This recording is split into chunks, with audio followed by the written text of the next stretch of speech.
that's just what's happening. We are winning. We winning. We winning. We winning. We winning. We winning. We winning. We winning. Yeah. We winning. I know they hating out here. Yeah. I know they mad. They all in their feelings. But baby, I don't care. She calling the police on me and everything. Yeah. Somebody need to get on the phone. Call my attorney. Dealing with these hard-headed hoes who ain't learned. Listen, people get into these tactics. They play dumb. They're not dumb.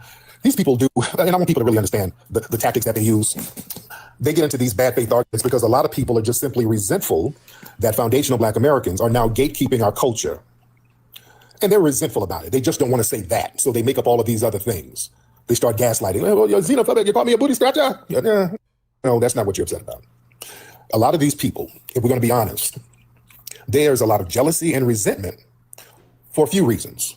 Number one, they don't like the fact that we're now embracing our foundational Black American culture without them. Because we've been doing this whole everybody Black gets to go under the umbrella, unfortunately has undermined us. And also, a lot of these people resent the fact that we are foundational and we can't be deported or none of our family members. That's where a lot of resentment is coming from, family. So a lot of these people who are non-FBA, a lot of them, either they or their family, there's always some looming threat of some kind of deportation, some kind of visa instability or something like that. Even if they're anchored here, your parents, their little paperwork might be a little janky. Or your grandparents, somebody who done immigrated, their paperwork, there's always something looming over their paperwork. Even the children who was born here to some Jamaican immigrants and he got hemmed up for a minute. You know, we as foundational Black Americans, we ain't in no damn immigration database. So that's not a thing for us at all. So a lot of people, let's be real, they're resentful because of that. Because foundational Black Americans, we're rooted citizens with generational ties to the land. We have an unshakable permanence. And a lot of people feel a certain way about it. Yeah, and we don't need Pan-Africanism in order to validate, cling on to Pan-Africanism really as a tool for identity consolidation. That make sense? See, when we can reject that, we can assert our own unique lineage. So we don't need Pan-Africanism. Other groups do. In order to come up, you have to say, okay, we're all in this together, so whatever you get, I'm supposed to get. That's a one-sided thing. That only works for one side. We don't benefit from Pan-Africanism. If we're going to be honest, the whole Pan-African narrative, we just foundational Black Americans, how have we benefited from that? Did y'all Pan-Africanists here? Let's have a conversation about it. How has that benefited foundational Black Americans? Everything we got. Good question, Tariq. Without no help from anybody. And then some people start saying, what you have none movement. What about Cicely Tyson? Okay, y'all start they start naming random people. Okay, I love Cicely Tyson, but yeah, all right, Cicely Tyson didn't do any groundbreaking civil rights movements. All right. Then there's Stokely Carmichael. He was from Trinidad. All right. I like Stokely Carmichael. I like Stokely. But Stokely got the hell up out of here when things got hot. He left too. He got the hell on. All right. Stokely didn't stick around too damn long. Yeah. Who's this want me to bring him up? Hold on. All right. Okay, let me get some folks in here. Somebody want me to bring him up. Let me get him up. Hold on. Salute, ladies and gentlemen. Welcome to Simple Shit TV. I'm your host, Alvin Holden, also known as Project 8020. I'm here with my brother, Broken Blade. Where am I at? Oh, bam, there you go. What's up, sir? How you doing? What's up, man? I'm good. I'm good. Oh, man. Bro, I mean, we've been talking about it, but have you felt the animosity? Right? Have you been feeling it? We are under siege, bro. It's at the same time, there was nothing new to us. Nothing new. It is a little different. Not new as in like we can't handle it, just new as in. Yeah, like you found a bit more ants in the anthill coming out. They're a little more bold. You know, I'm trying to put my finger on it. It's almost like I think it's the okay, we've always felt the animosity, right? But then when it doesn't, but now it's like it's the typical stuff's not working. So they're like punching the air, you know? Yeah. So it's like I can feel the desperation. You know what I'm saying? It's not sexy. You know? Yeah. As Tariq would say, I could smell the must. I could smell the must and the desperation. It's different. It feels a little different, you know? it's like, ooh, wow, you guys, like, I always knew that there was some animosity there, but wow, it's really bad. Like, you guys really hate us. And the thing of it is like, what people don't realize is like, the more they thrash and punch and kick, it's like the easier it is for us to tell that it's like, oh, I can see the desperation on you. I can smell it from here. Like, I can smell the desperation through the microphone, like through the internet. Like, huh? Absolutely. Wow, you guys. And then we've always known that they hated us, but this is like, it's like, you know, like, it's like, oh wow, no, you really, like, it's a, like, y'all must feel this personally, like deep down in your soul. like wow, you and Mr. Charlie go hand in hand. And I'm talking about the blacks at the moment. I'm talking about the blacks at the moment. You know, I think I already knew that the non-melanated people felt the way that they felt, but I'm specifically kind of talking about the because this whole Pan-African thing. And you know, you and I have had these conversations before. We've struggled with the idea of Africa because I think deep down we want,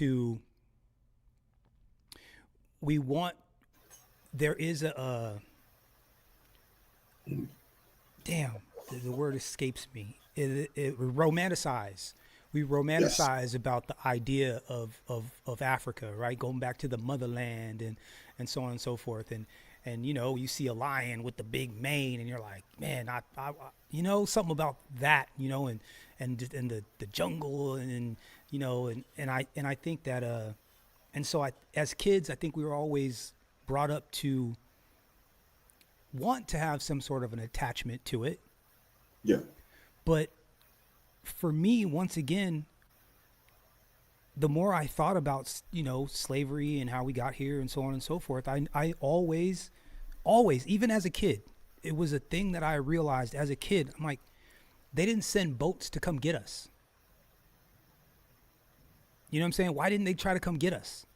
Yeah. I couldn't quite figure out why didn't they come get us to take us back? I mean, if they, you know, why didn't they fight? Like, what? Not realizing at the time, even when I was a child, that we had been sold by these people. Yeah. Right. And so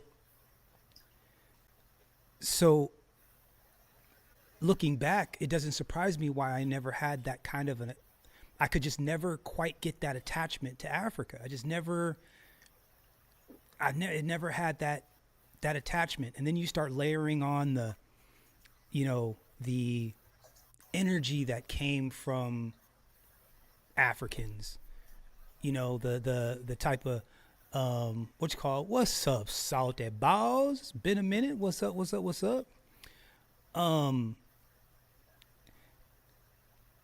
But again, they black, we black, my skin, your skin. So I think I would have liked to think on at least some level we were on a, like, you know, but then you know, but then there's situations like I experience them all the time, right? Where I'm walking down the street and I'll see another black dude and give them the, you know what I'm saying? And Africans don't nod. They don't know.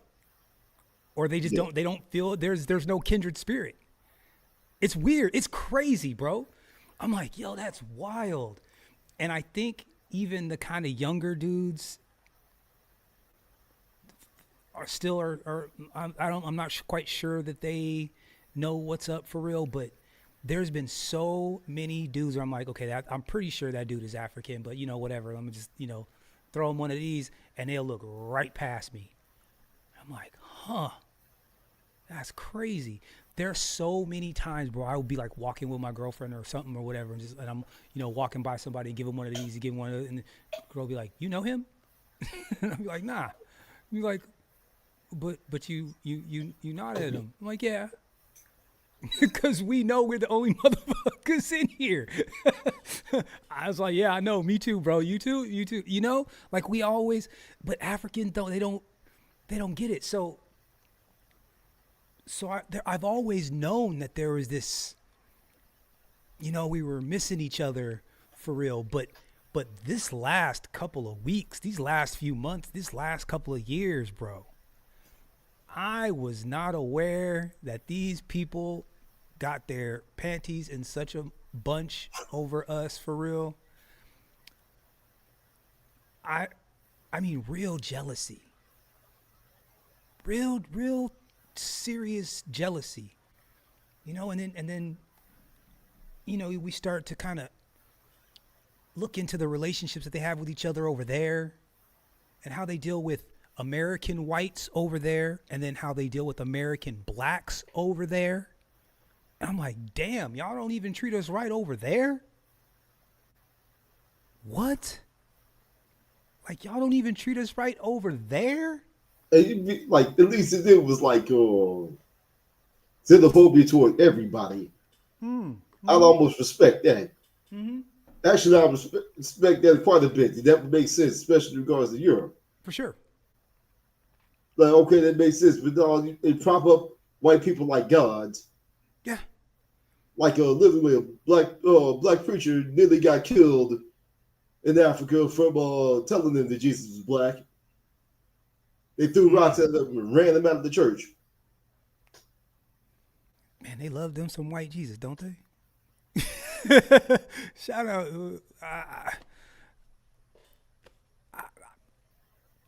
I just don't know what to do with that.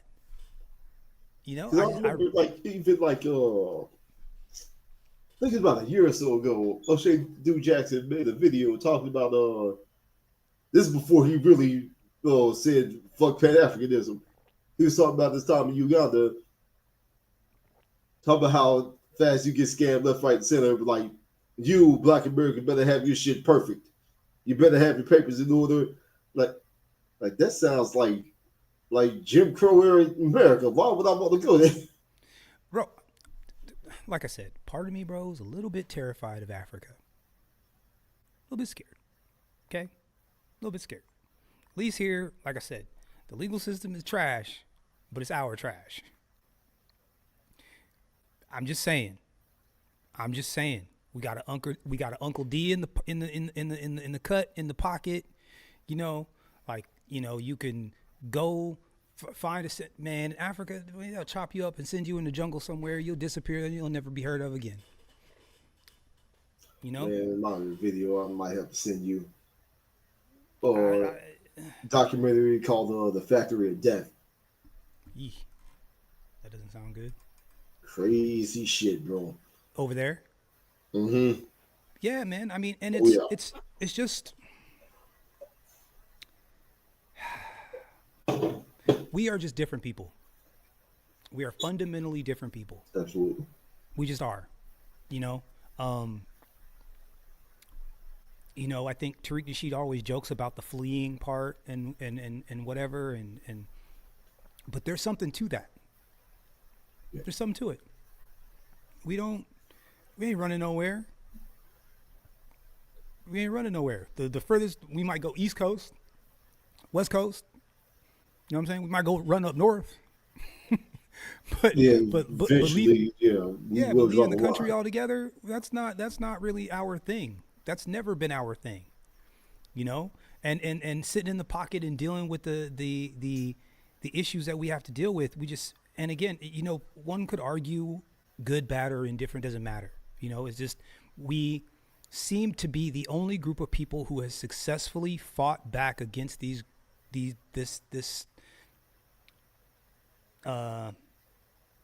dominant society and at least earned on paper the right to be equal. On paper. We all know how that goes outside in the courts and so on and so forth. Yeah. But we and we all know how these things get twisted up and how we end up getting cut short all the time. But on paper, we should have every bit the rights that everybody else does. And we are the only group of people who has successfully been able to do that. I think that's where some of the resentment comes from. And another thing too, I mean, and again, this is where people get it messed up. Look, when you're strategizing against another group, when you're kicking and screaming and throwing insults and bringing attention to your cause and it's not righteous, what ends up happening is that people shine that light back on you. And when you make a whole bunch of noise, people are going to examine why you're making so much noise. And what I started to look back is, which I never really even considered, was like, wait a minute. I don't know who outside of like Nelson Mandela, which the only reason why I know Nelson Mandela is because we went over there to help him. Right? Like we went over there to help him. Outside of that, I don't know any African, there's Traore. There's like the people that we know now, but like his wife also, Winnie Mandela. Winnie Mandela, yeah. Exactly. But who's the African Michael Jordan, African Michael Jackson, African, blah, blah, blah, blah, blah, blah, blah. And I know it's a whole continent. Obviously there's countries. I'm not ignorant, but I'm just saying that we are well known and well renowned all over the world, American blacks. And with them making all this noise, it made me sit back and say, well, wait a minute. Y'all are over here picking fights with us? We don't give a fuck about y'all. Like, we don't know. I don't know. Maybe there is a African Michael Jordan that can throw a spear 500 yards or some shit. I don't know. Like the same boat. Like, it's the same boat from Africa or Caribbean. Who, what? The same boat. Jamaica. And see, even that, like, a laugh at, like, fuck them. Because historically, they gave Europe their best. The ones that can survive that long, treacherous journey across the Atlantic and survive. The physical, mental, emotional fortitude needed to do that.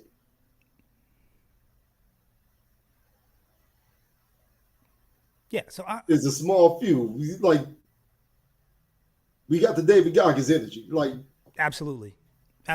Plus. Absolutely. So we're this whole Pan-Africanism thing, right? And all Tariq said is that, look, you guys, he's pointing out a problem. People keep trying to say, what's the solution for this community, right? What's the solution for the community? What's the solution for the community? What's the solution, right? Well, we proved 2 days ago that this country has, through the way that it's disparaged blacks and stolen from us, that the country has lost money behind it. Like, our overall GDP is lower than it could be since they keep discriminating against us. So it's like, okay, well,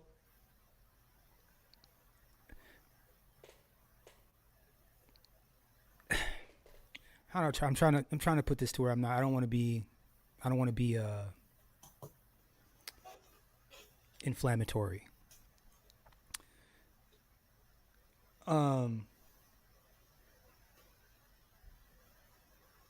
They're already inflammatory, so like low key, I'm thinking, fuck it.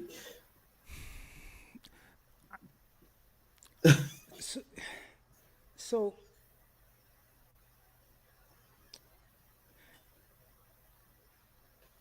here we are. Here we are trying to get our stuff together and saying, okay, we understand that, all this discrimination has been putting us behind. And then come to find out that the dominant society is getting help from these assholes. Yeah. And we're like, wait a minute. Y'all are in here talking all this solution talk, and then here we are trying to get some policies passed and some whatever, and it's y'all that are undermining us. Haitian, Jamaican, Ghanaian, American. Right? Like AOC's in the Congressional Black Caucus. Black where? Exactly. Like what? Like what are we even?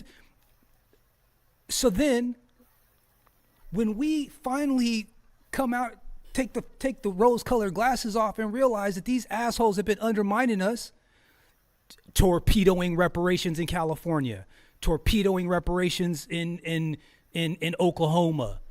You know, you've got these crooked mayors that are siding with the DNC. All these guys taking AIPAC money. And the only group of people that they continually crap on is us. Black people, allegedly. Yeah. So then we finally realize and make a statement like, you know what, we're going to draw a line in the sand because you know what, y'all, the reason why you guys are able to do that to us is because you don't have a connection to this place. The same blood that runs through my veins, runs through your veins, doesn't run through your veins. There's a reason why you act the way you act. There's a reason why you keep putting down these policies and cutting our knees out from under us. Because deep down you resent us. So now we recognize what's going on collectively. Some people have been saying it for years. Some people were a little bit late to the party, but now as a group, we're collectively getting it together. And now these people are kicking and screaming and you're xenophobic and you're being, it was like, wait, what? We're a cult. Right? It's like, yo. And the thing of it is that the more they thrash, the more it proves the point. The more desperate they sound. And I went from like kind of being indifferent to being like, yo, y'all can sit on that and spin. You know what I'm saying? Like, I'm not even like, yo, I got ice on speed dial. It's not just for Pedro and them. Ubuntu can get it too. Shout out to Joe Will. What's up? Shout out. Yeah, man. Just starting to see the diaspora has been fighting against. Yes. They're going to call us xenophobic. It's like, wait a minute, what are you talking about, xenophobic? Because we don't let you guys run all over us anymore? Undermine our causes? Throw a Molotov from a group of peaceful protesters to get us fucked up as you walk away. Oh, bro, false flags all over the place. Did you see that video that the Department of Justice played, or Homeland Security played about with the black kids, and they changed the caption? Oh, broken! I gotta find it. Let me see. I don't know if I can find it.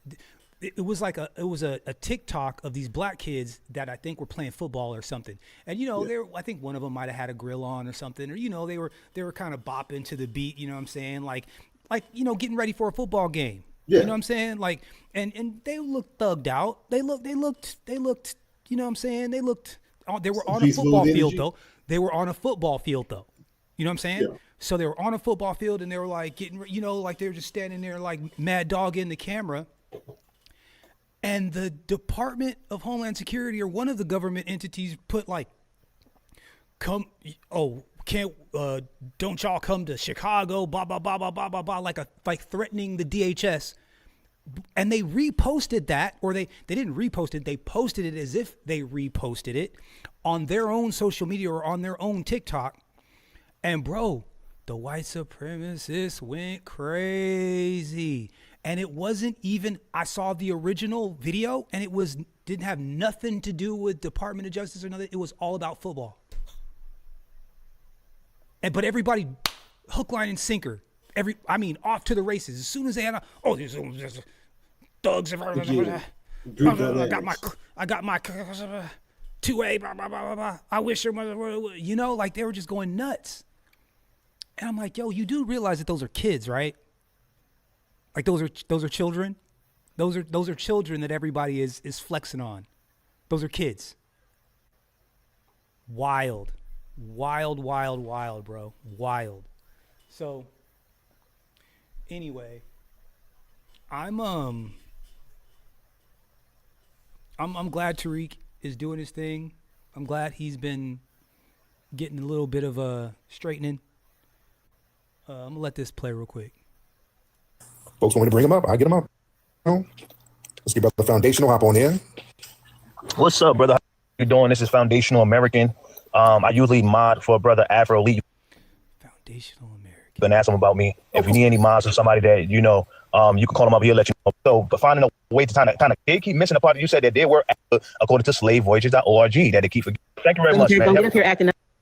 Okay. I know. Do not get up here acting up.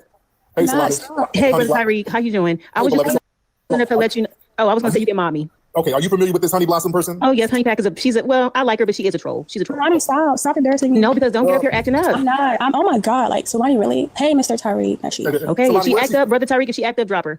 Yes, indeed. Okay, thank you, Solani. Honey Blossom, where you from, beloved? Hey, Tariq. I am from East Africa. I'm Ethiopia. How are you doing today? I'm good, man. How are you? I'm doing good. I'm so happy. Now, it's funny because just like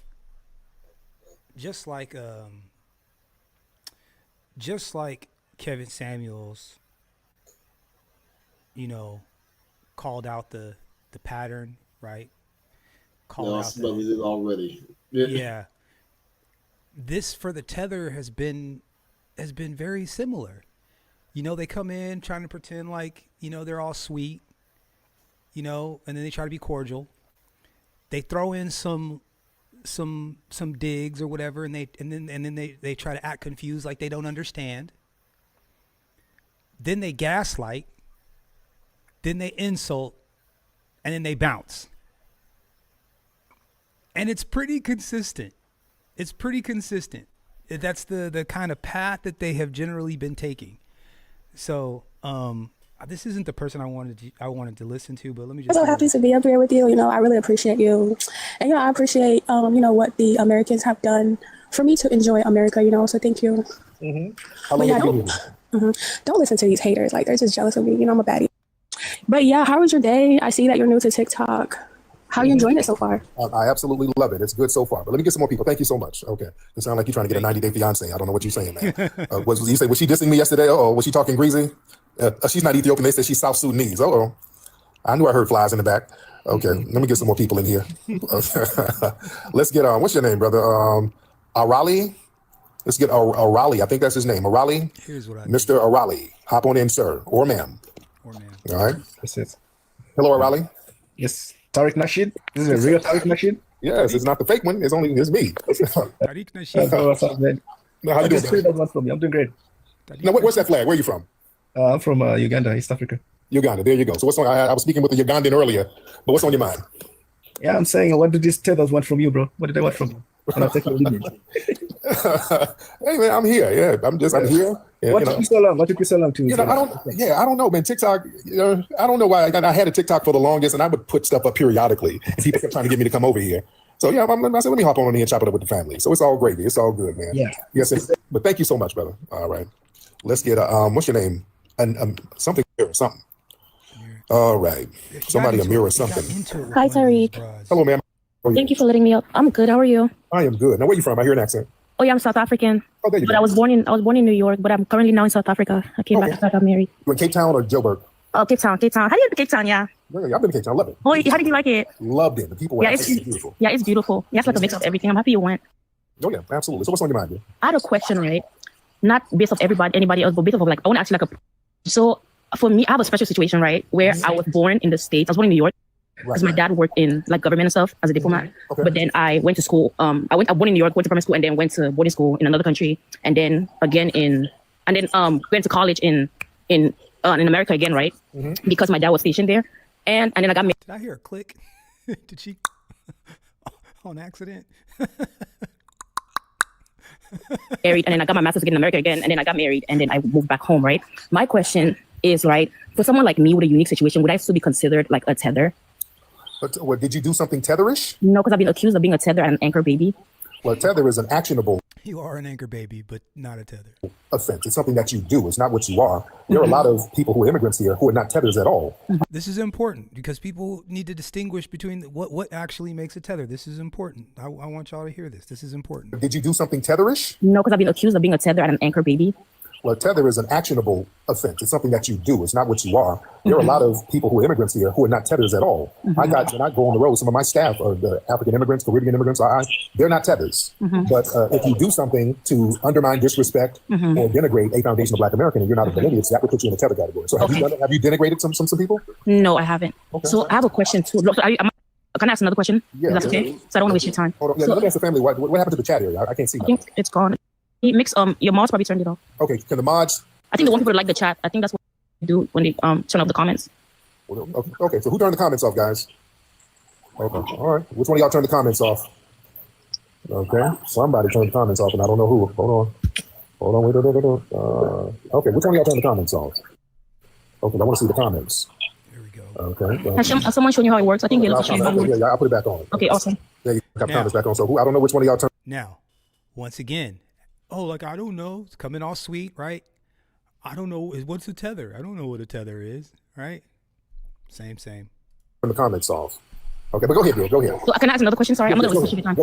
Okay, so I have companies, right, that currently like donate money to only like Black nonprofits, right, and it only helps Black American women. So my question is, because I'm African, right, and I'm still like integrating in American culture, how do I learn from you guys, right? I'm not gonna get offended anyway because I'm learning as the process goes. But how do I respond, right, as someone who's existing? Sometimes I feel like I'm getting, FBAs or Americans are barking at the wrong tree. Sometimes it feels that way. Sometimes I'm not blaming them, right? But sometimes how do I respond to that? Especially if Black Americans are like 13% of the population. So when people make comments to me like, "Oh, get out of my country," it feels a little offensive because I feel like I've contributed enough, and I feel like sometimes I'm like, dang, Africans coming here for the 13% of Black Americans, right? There it is. Right here's the bullshit. And no FBA has said that to somebody just minding their own business. You did something. I had to have the conversation with a boy Matt Haitian Ronan. He was using it as a joke, like call himself tether. Like, nah, bro, you're not a tether.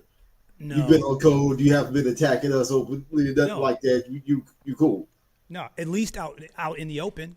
You know, who knows what he says in private or what he practices and whatever. Because look, man, once again, bro, I did not realize how deep rooted this hate for us really is. I did not realize they really truly despise us. They really think they're better than us. They really think that if they, shuck and jive hard enough, for Mr. Charlie, then Mr. Charlie's gonna let them sleep in the house. Which is a retarded thing. You have land. You have the world's wealth of resources. Well, they think you shouldn't have to bucket job for anybody. Shouldn't be over here. But see, well, the obsessed with kissing the white man's ass, bro. Like I said, Broken Blade. We got to start asking some really hard questions.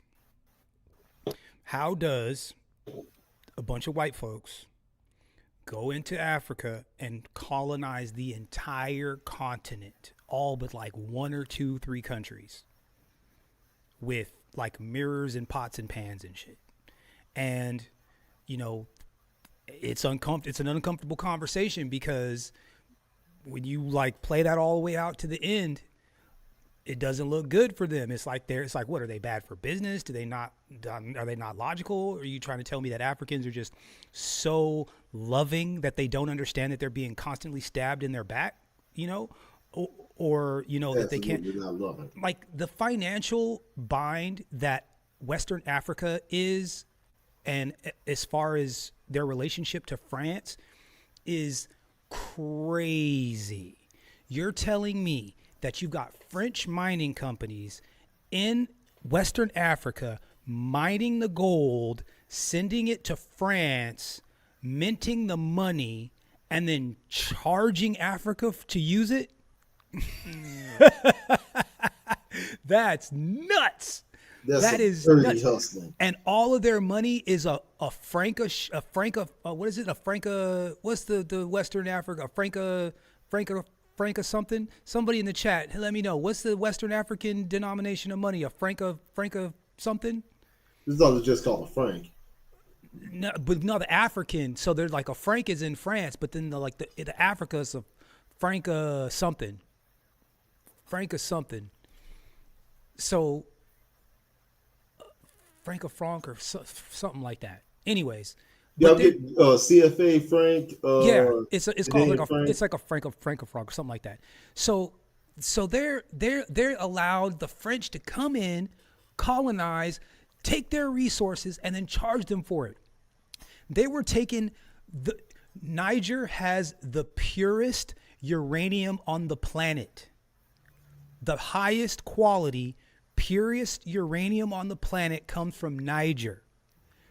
French mining companies were taking this uranium, shipping it to France. 30% of France's power plants run off of this uranium. And whatever they didn't use, they were selling it to other people. Niger doesn't even have a power plant in their country. Niger has to buy power from next door neighbor Nigeria. So a country has it Francoform? Francoform, yeah, Franco something. Yeah, I knew it was something like that. Yeah, Franco. Yeah, they literally got it. They got to pay France to use their own money. Insane. Who let that happen? How does the majority of Western Africa speak French? That's crazy. I've been here. My family been here hundreds of years. So I don't know any other language besides Spanish. That's because I took it in school. Yeah. But what is your excuse? Like what? So to me, I'm like, and then those people got the nerve to be over here degrading and talking down to us still.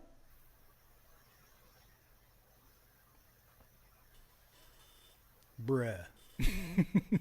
I don't know. That's crazy to me. That's wild. Yeah. That's right. Or are they coming because of you guys' contributions? Nobody has taken that away from you. But my question is because a lot of people, how do we interact, right? Wow. Is it fair to say that Africans are coming, that we're trying to interact with the other population and not necessarily the 13%? No. Especially if you're being accused and told to go home. Is that fair? Well, it depends. It sounds like some kind of certain individuals. That's not a group thing. Generally, Foundational Black Americans, Yeah. historically, we've gone out of our way to help South Africa. We were the ones helping them get rid of apartheid. We put a lot of pressure on the governments there and the international community to make sure that apartheid regime got up off of them. So we can't do that thing because we've been very, very instrumental in helping brothers and sisters over there, particularly in South Africa. So if you have some kind of quip with somebody individually, that's something. No, I don't have that. I think I come more to learn, but it feels weird when you're trying to learn and you get attacked. But I don't take offense to it. But do you say so? Because Foundational Black Americans generally don't go after nobody unless somebody does something. So have you been doing little slick shit? Have you been doing slick stuff? There it is. I haven't because I haven't.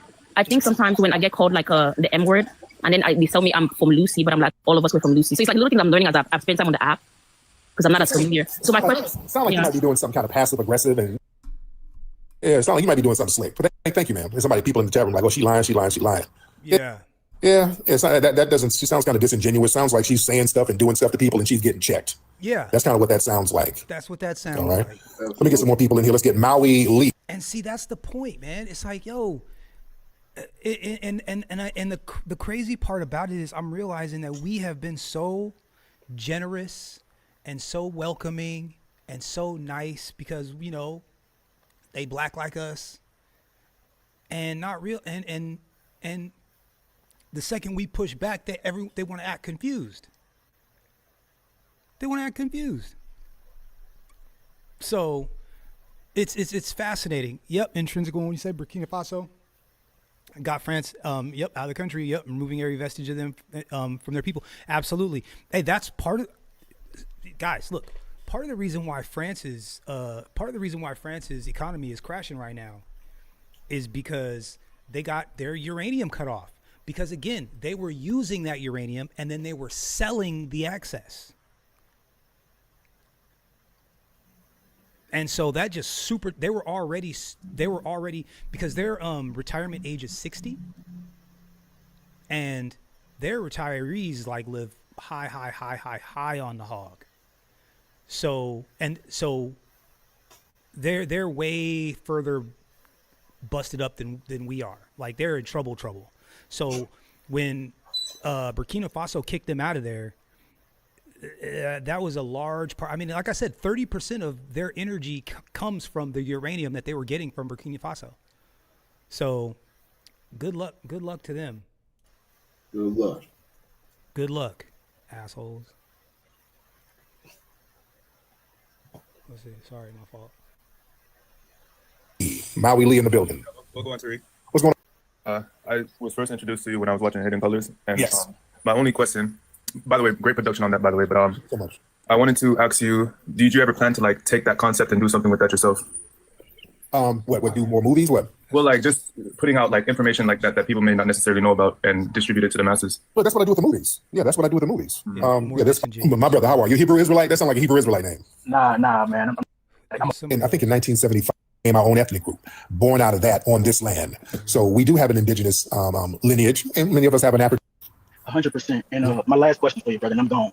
And I'm not trying to beat an unalived horse with this. I'm just trying to get some information from you because I believe that you're a little bit more researched than myself. Yes. So when it comes to those black or melanated Indians, from what you understand, did they present like phenotypically as Africans or dark-skinned Siberians?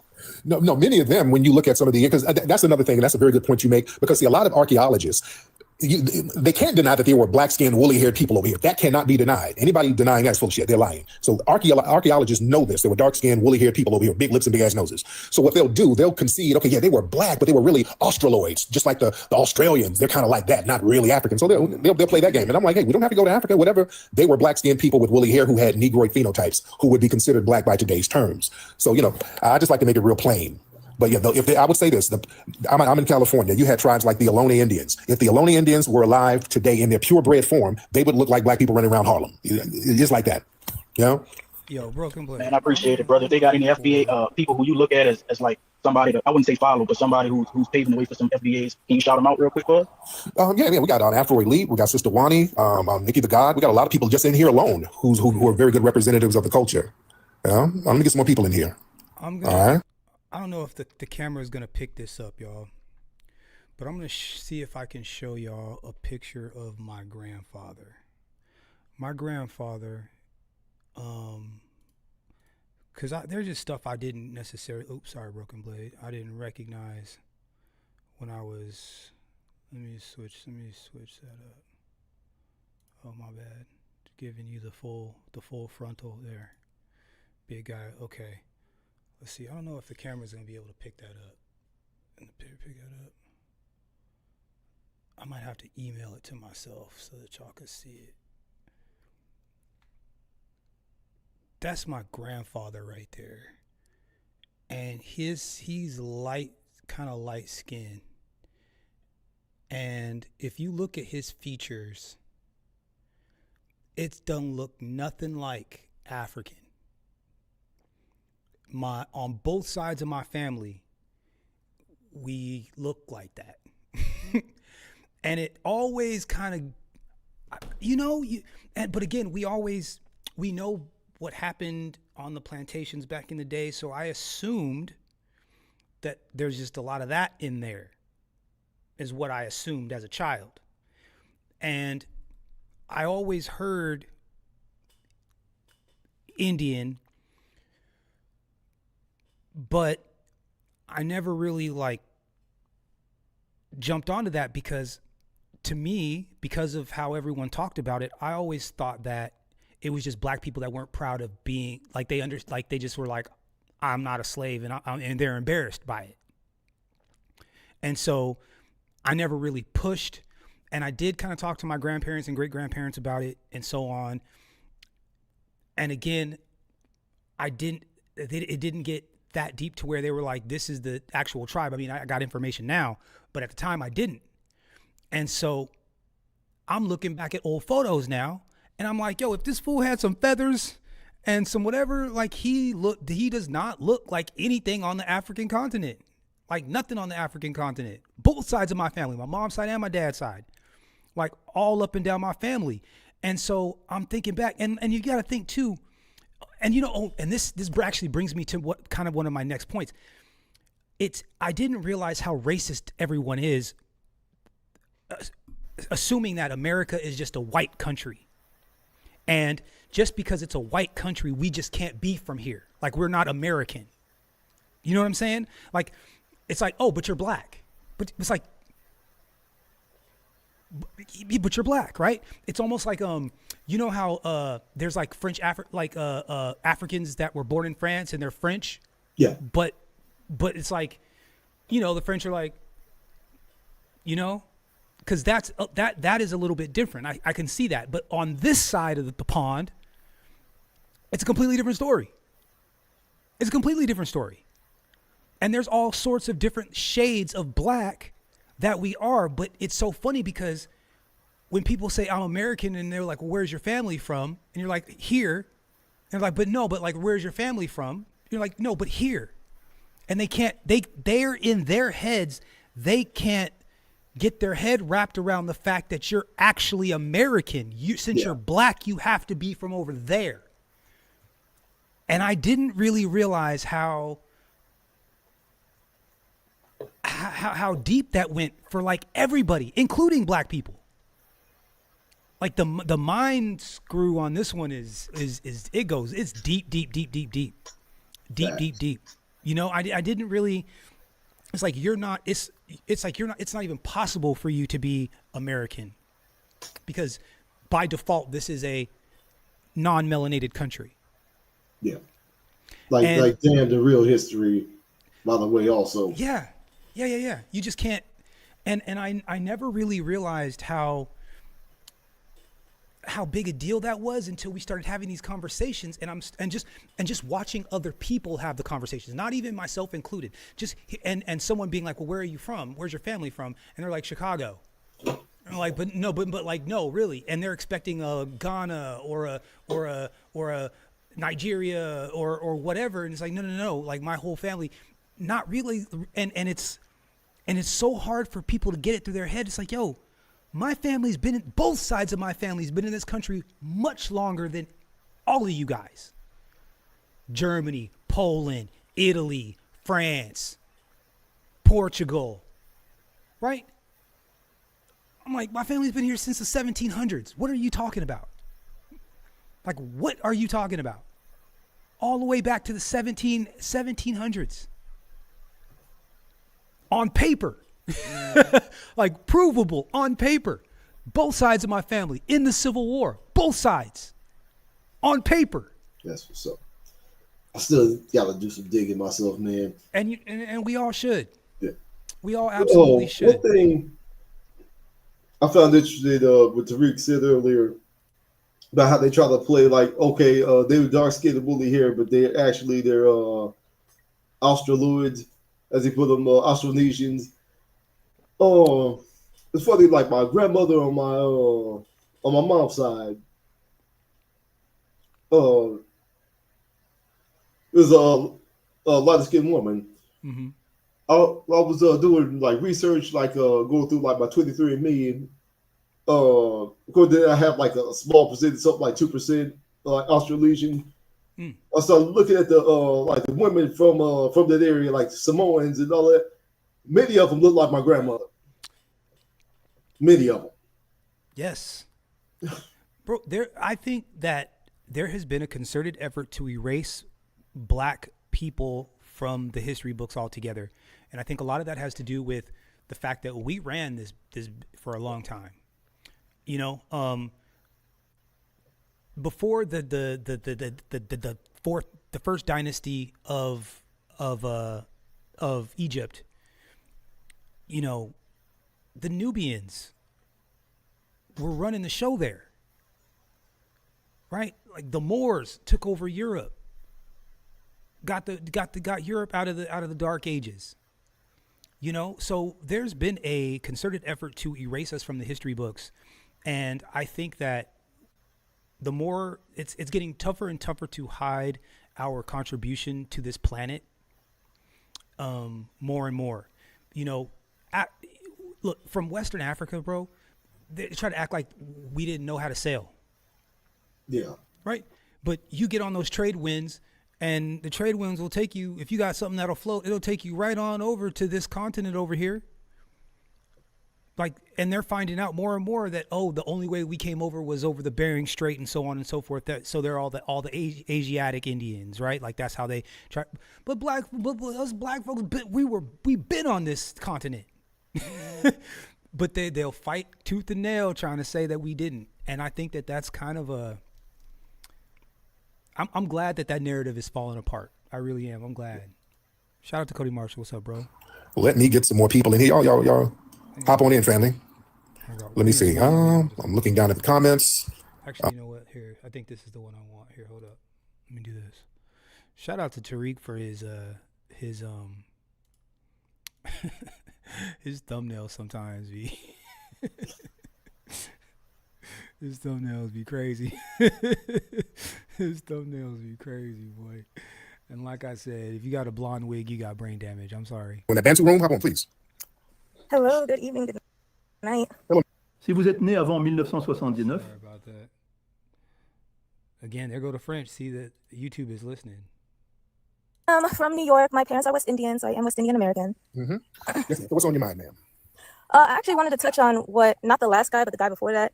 Basically saying how, wondering when will these quote unquote diaspora wars be over and when will things go back to the way they were before.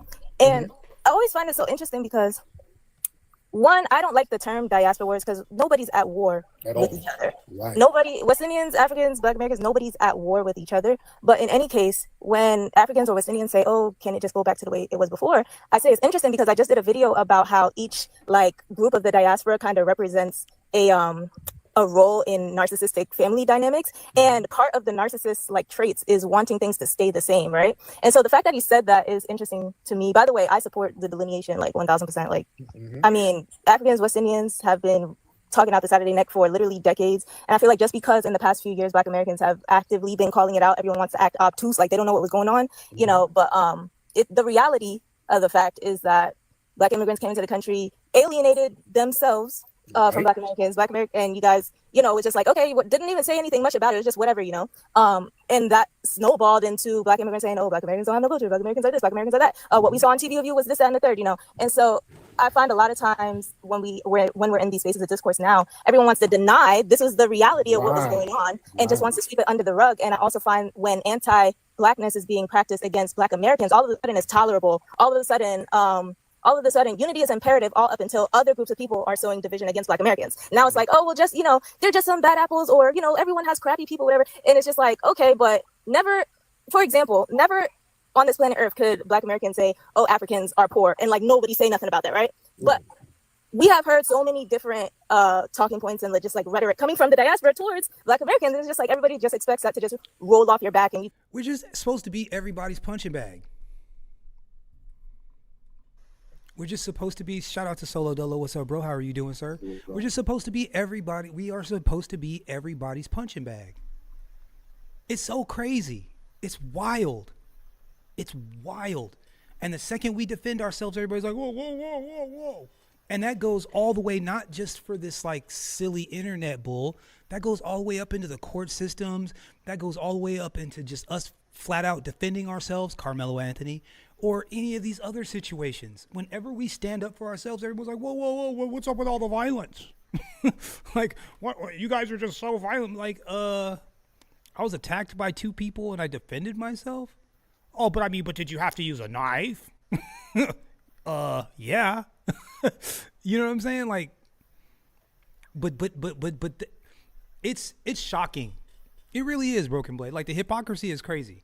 And like I said, and we talked about it before when I said it, and I meant it, I believe that all of these people fundamentally, I believe that a lot of these people believe that we as a group are deficient, less than, like literally less than, not to be treated as equals. Yeah. And that's the only way they could justify their behavior. I mean, it's got to be. That's the only way they can justify their behavior.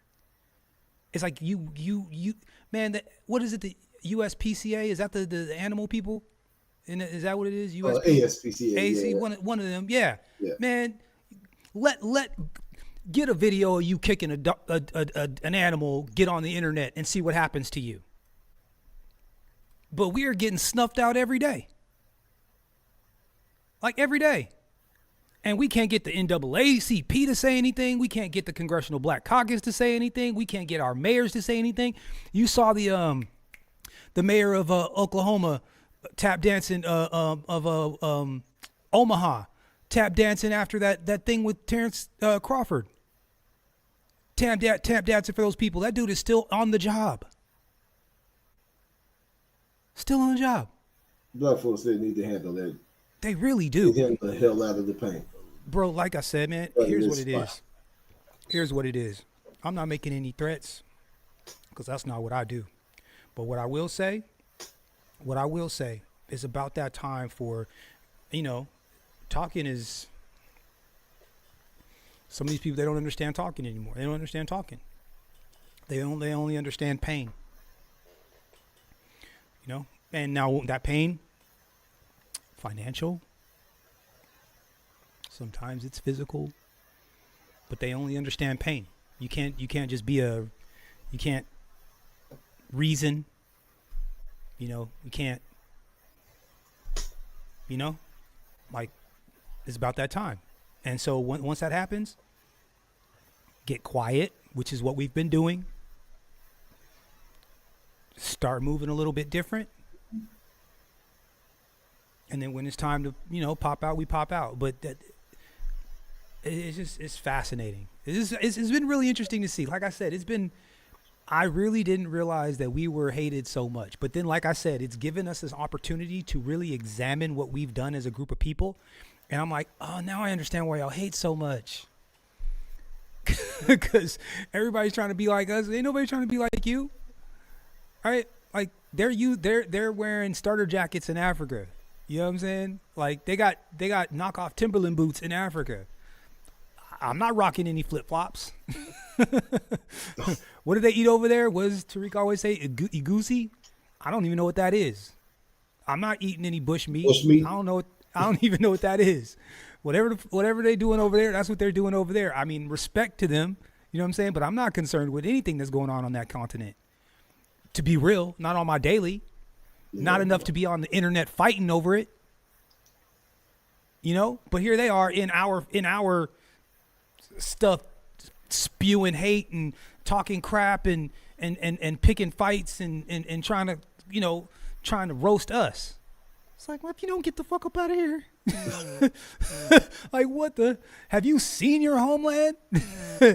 I don't know. I mean, look, I'm sure the whole thing doesn't look like them little big-eyed kids with the bellies and the ribs, you know what I'm saying? I'm sure all of Africa don't look like that, but a lot of it does. You know what I'm saying? And I can't even watch hunting content from over there. Like, I've been watching, because I've been getting on my hunting gig, right? So I've been watching hunting content, right? They got these Africans running around on your continent, and you carrying bags, bro. That's all they got y'all doing. Carrying bags and feeding the fucking elephants. Ought to be ashamed of yourself. Got these Germans running the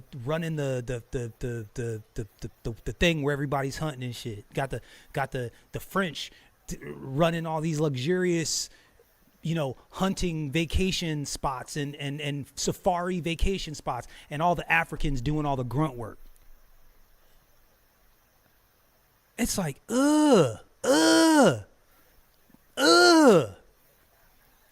on my continent, in my jungle, with my around hunting my animals, doing this whole thing, and you got me, and I'm carrying luggage? Yeah, bro. No, homie. Y'all gotta shut the fuck up. I'm sorry, man. African can't say a goddamn thing to me. The more I think about it, the more agitated I get. I'm like, yo, if you don't shut the fuck up, shut up. Shut up. Don't even say nothing. Who do you think you are? Who do you think you are? I wish an African would. Man, is there any Africans in the chat that are feeling a way about what I'm saying? I would love to roast an African right now. To come on up here and get roasted. I'm not even going in. Yeah, because I'm sick with it. Because I'd never, you know what, Broken Blade, what look, I don't even, watch this, chat. I don't even have to prompt Broken Blade. What is the joke in high school and elementary school that we said about the Africans that they still, to this day, are still offended by? African booty scratcher. African booty scratcher. If that's as bad as it gets, what are they talking about? But oh my God, all of them. That really must have hurt their soul, because you know how many over the last like 2 or 3 months I've heard of these people talking about African booty scratcher, and they're like so just like triggered by it. It is the counter to that. Every motherfucker on this planet gets called that their name. You get your feelings hurt, do not make you special. Absolutely not. Absolutely not. See, we all know. I hope this don't get us blocked, but like, y'all been called a nigger and a faggot before the age of 7. Oh shit. Yeah. Yeah. Yeah. Yeah. But see, here's the thing though. See, but everybody, like, we made roasting cool, but let's just talk about where roasting and where that came from. Where did that come from? Dissing each other, disrespecting each other. Where did that come from? Well, if you were a kid that was hot-headed and couldn't get and got frustrated and angry around that kind of stuff, and the white man said something to you slick and you popped off, it could be the end of your life. You had to have thick skin. You had to be able to get those insults. And since we're much more clever than the dominant society when it comes to snapping, there's nothing that the white man can say that's going to get you out of your body outside of the typical N-word or whatever, right? That's it. So is that all you got? Man, get you got it. Mr. Charlie, you got it. You know what I'm saying? Keep it pushing. That way you make it home. It was a necessity. It was a need. We had to build up some callus so that we can handle that stuff. That's why we do it. That's why we did it, at least. Because that was an issue that I always kind of had with, I'm like, why is it that out of all the cultures, out of all the people and whatever, it's like, for whatever, and white boys play grab ass, right? They'll slap each other in the dick, and they'll grab each other's butt, and they'll put carrots in each other's behind, and they do all sorts of like homosexual things to each other, and that's just how they play. But they don't really like get their type of disrespect is different than our type of disrespect. Like they just play like that, right? Like that's how they operate. Us, we be saying some cutting, nasty, dirty stuff to each other sometimes. I'm like, God damn, like why? Like what is it? Jesus Christ, why are we so rough on each other? But now I understand that was a necessity. We needed to do that at some point. Dang, that's crazy. He said Safari Coochie Trapper. That's crazy. Rhinoceros horn stew. Everybody knows African booty scratcher. I still don't understand how that ended up catching, so like being the thing that stuck. But so when these Africans are coming over here and they're just like, you called me an African booty scratcher when I was in high school. We're like, wait, what? So you're gonna hate all of the foundational Black Americans and talk smack about foundational Black Americans because your feelings got hurt in high school? Word? Is that what we're saying? To quote Dave Chappelle, that's a weak spirit. Ain't it though? But but I mean, again, Broken Blade, let's look at the conditions. Let's look at what happened. You know, we talked about it earlier. So when you think of it like that, you say, okay, well, maybe I'm not that surprised.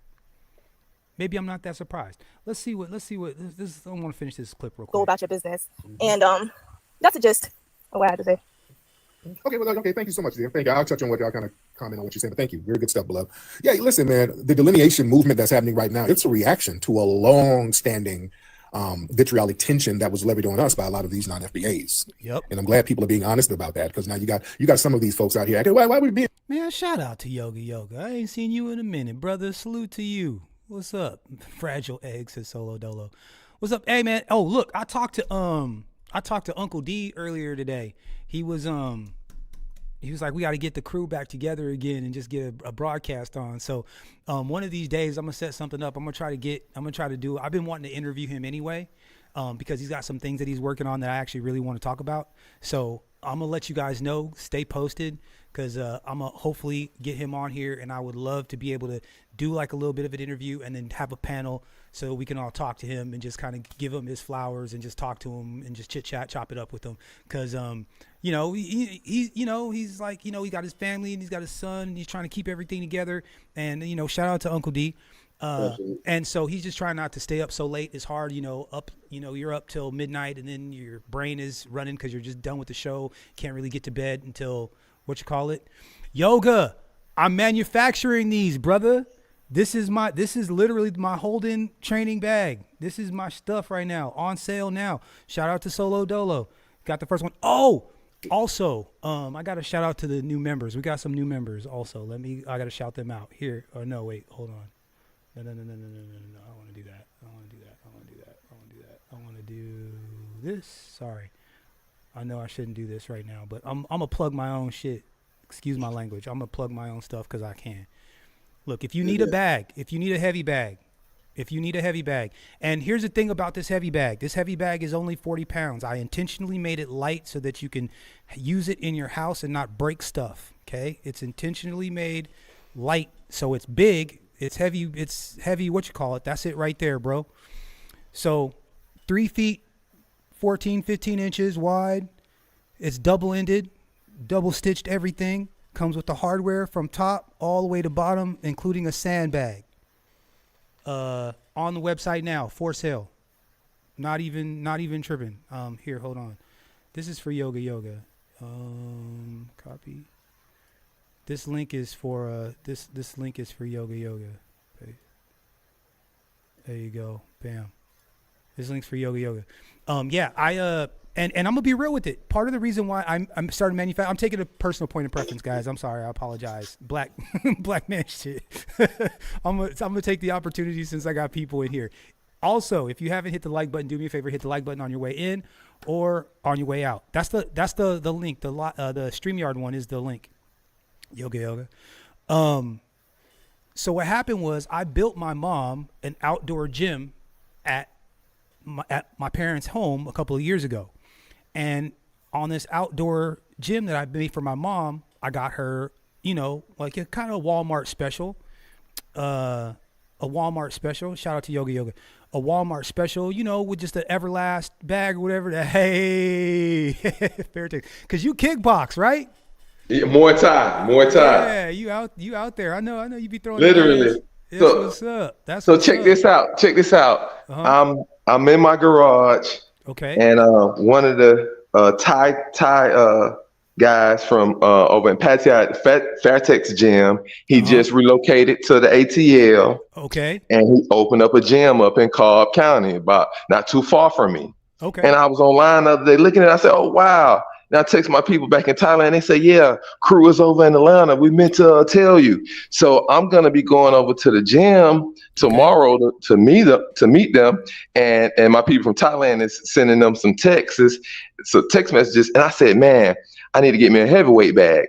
And then I've already been thinking about manufacturing pair of gloves myself. You see, I got the Tiger gloves, the Fairtex gloves from over there. I've been looking at manufacturing the gloves. My lady does leather work and make dresses and stuff already and leather handbags. Okay. And I said, man, I'm thinking about doing that and doing a bag that's not too heavy where I would tear down the ceiling at the house. And I hit the link and cut on the phone. Literally, I'm giving you, this is universal. Things are lining up. I cut on the phone and I'm looking at something else and I say, oh, here goes simple shit. And he talking about that. Let me click on. And I click on. When I first click, I'm just listening. Y'all, Broken Blade said something in the chat. The whole time I really wasn't paying attention. I said, damn, what's that bag in the background? I need to get a bag. And I need to actually start a bag company. And people want to see my fight over in Thailand. And then I hear you say, and I put in there, hey, hit the bag. You say, I manufactured the bag. That's my bag. Hit the link. I say, yeah, well, let's do some business. I'm going to buy one, but we're going to talk further. Yes, absolutely. No. Real talk. And check this out. I'm not joking. Can I show you? Can I tell you how the universe works? Yes, sir. Go ahead. So the guys that are I really wanted to have the bags made in the United States. Now, obviously, they source the materials from all over, but I wanted the bags to be made in the United States. I'm in the manufacturer I met meet the manufacturer down in LA, right? So I'm down there in the factory. I look over and I see a bag that says Fairtex on it, and I'm like, Yeah, Fairtex that's in Thailand. Yeah, I know Mr. Warren personally myself. So check this out. So I guess with all the tariffs and stuff, they're manufacturing. They don't want to manufacture. They don't want to ship. So they've got contracted with the people I'm using to make their bags over here, so they don't have to ship them from Thailand. So the people I'm using right now are actually making Fairtex bags right now. Okay. Now, So look. I will put you in touch. We can do Hold something. Hold on. It might be the same people we know. I'm about to cut on my camera and show you. Yeah. When I came back from Thailand, I looked to start a gym, a Muay Thai gym here in Atlanta, and had a deal with a gym. And I brought back $5,000 worth of gear directly from Mr. Wong at the Fairtex store in Pattaya. I'm showing you, I got the Fairtex, the real bags at the store. I got thousands of the bags, and I got $5,000 worth of, this is just something I got right here in the garage of the different Fairtex gloves. Okay. Yep. Yes. So I got on paper, I got authorized from Juan and Fairtex them over in the Pattaya in the main gym to do this. And so when I first came back, I had a boutique. We had a boutique Fairtex sales in the Ever Ready Muay Thai gym in Atlanta.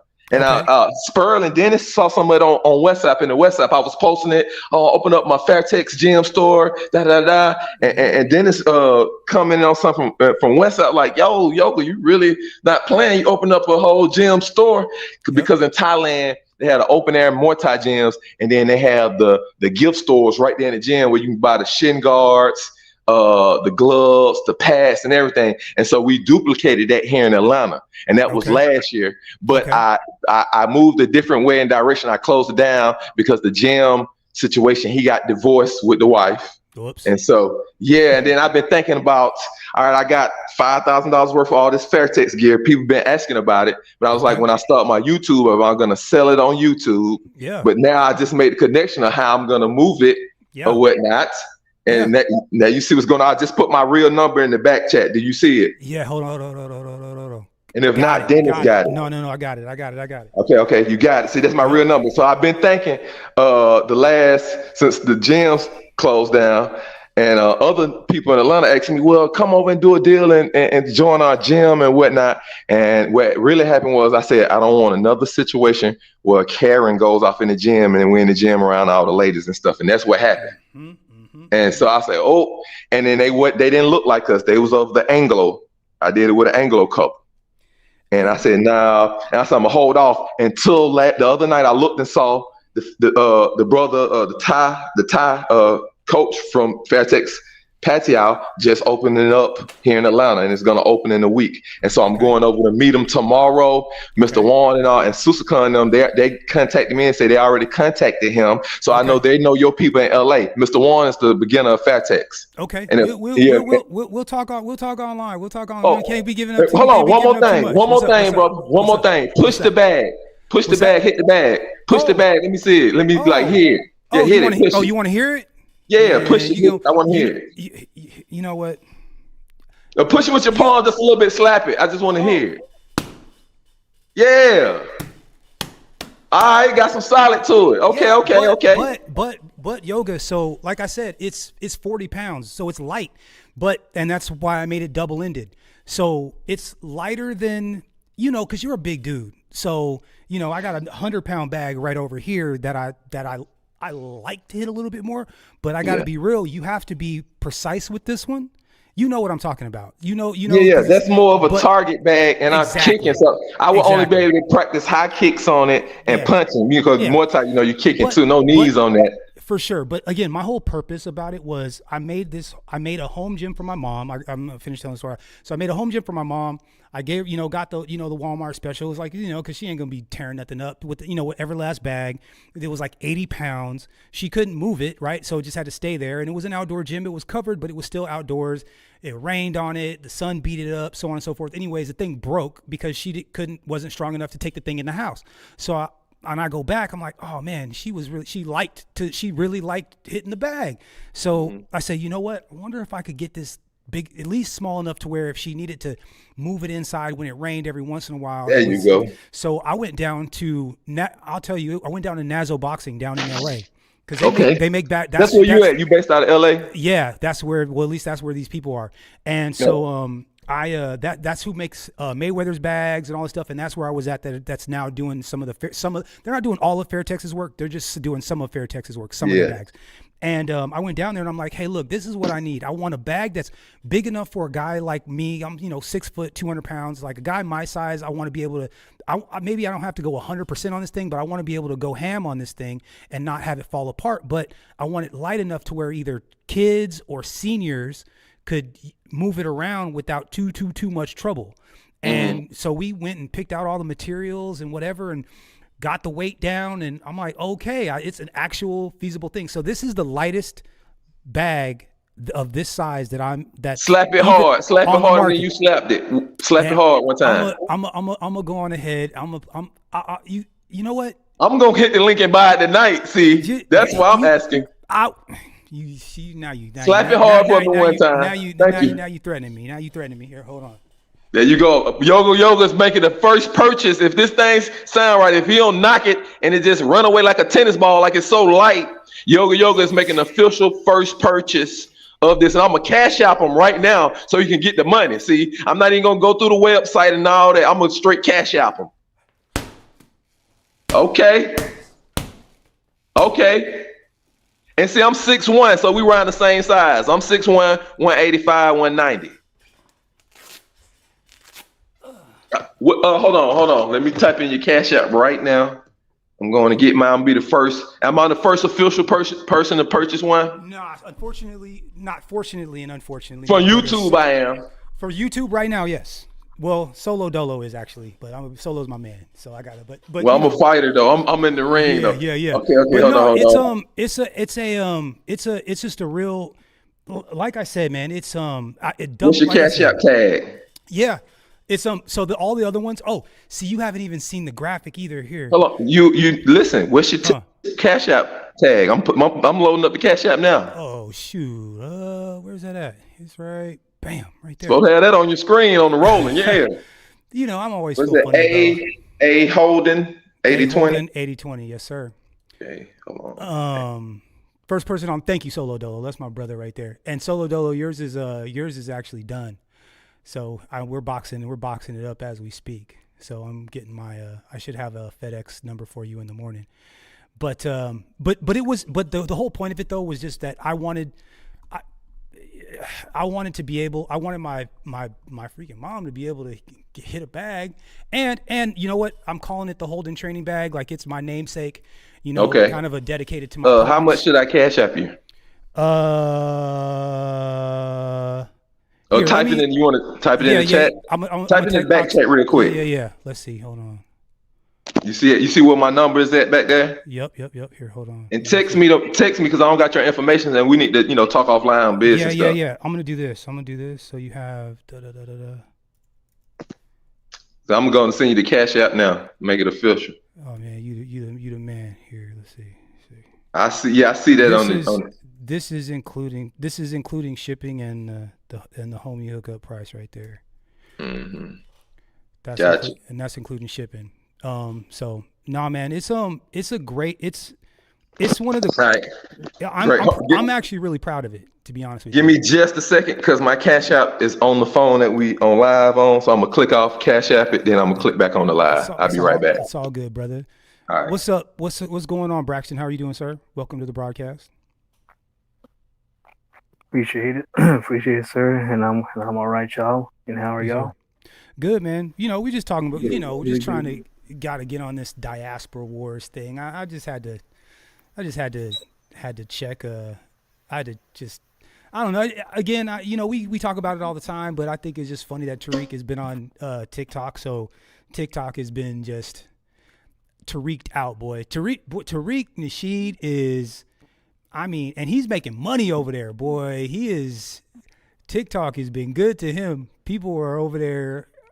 I'm starting to feel the pride of Black Americans. I'm starting to, that pride that I think that we were always missing. I'm starting to kind of see it. now. Yeah. I think Or I lost think at one point, yeah. yeah, I think that the disrespect, I think there's something that we've been feeling, you know, we've always been, it's like, man, this motherfucker, like we couldn't quite put a you know, we were like, what in the hell is going on here? And why is this like, why it seems like we keep getting undermined. Broken Blade, go ahead. My mind works in some strange ways, man. I'm just thinking about it's a book called The Alchemist. Which is it's a like a fantasy story, but it holds like real life like philosophical concepts. Basically, this young man was sent on the journey by an alchemist to find basically some MacGuffin, like a philosopher's stone or some great treasure. Ends up traveling all over the world, going through these crazy adventures and all of this, just to realize the treasure he was looking for was at home. And that sounds a lot like us, like this, part of the phantom pain, like a lot of us have been carrying. With this lack of culture, we're feeling like we have this lack of culture, and all of us come to realize we have a great wealth of culture, one of the best on the planet. Not realizing. Yeah, not realizing. Not real. Well, it's propaganda. Like, if you really think about it, right? Like, think about, okay, this is what I really started to think about. Okay, so and this is, and Yoga and all of you guys, you'll know what I'm saying when I say Did this. you get the Okay? cash app real quick? Let me look. Where's my phone? Oh yeah, okay. And do you have on Cash App? Do you have on a hand wrap like you throwing a punch? Is that your logo? I have the ones that I have available are the Nazo ones. No. On your Cash App tag, your picture. Are you throwing like a punch with a hand wrap on? Yeah, hold on. Okay, I want to make sure I sent it to the right one. That's the picture you had on a white hand wrap throwing a punch. That's it. It came through.